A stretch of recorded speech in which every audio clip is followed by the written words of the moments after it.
Hello friends, இன்றைக்கி நம்ம beetroot பொரியல் எப்படி பண்ணுறதுன்னு பார்க்கலாம். பீட்ரூட் நம்ம எல்லாருக்குமே தெரியும்.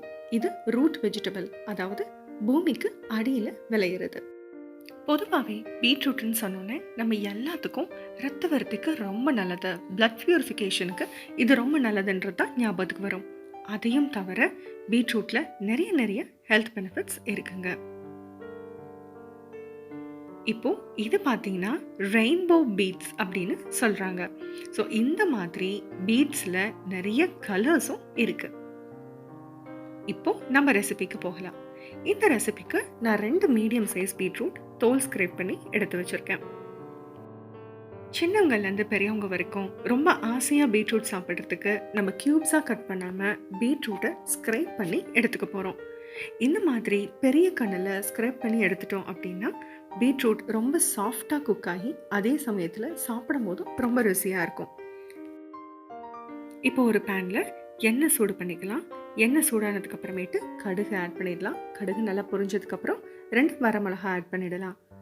வரமிளகா ஒரு 2 செகண்ட் நல்லா வதங்கினதுக்கு அப்புறமேட்டு நம்ம பொடியை நறுக்கி வச்சிருக்கிற வெங்காயத்தை ஆட் பண்ணிக்கலாம். 2 பீட்ரூட்டுக்கு ஒரு நல்ல பெரிய வெங்காயம் தேவைப்படும்.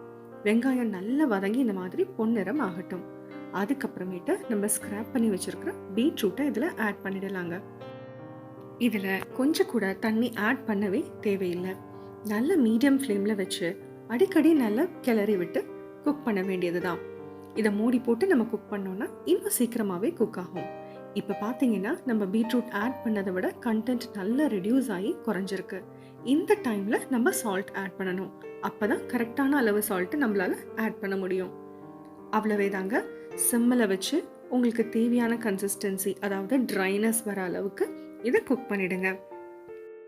ரொம்பவே ஈஸியான சிம்பிளான ரெசிபி, ஆனால் இதில் கிடைக்கிற ஹெல்த் பெனிஃபிட்ஸ் எக்கச்சக்கம். இதை நல்லா ஆற வச்ச ரைஸில் சுட சுட பீட்ரூட் பொரியலை போட்டு பெரட்டி சாப்பிட்டாலே அவ்வளோ ருசியாக இருக்கும். ட்ரை பண்ணி பார்த்துட்டு எப்படி வந்ததுன்ற கமெண்ட்ஸு எனக்கு கண்டிப்பாக சொல்லுங்கள். தேங்க்யூ.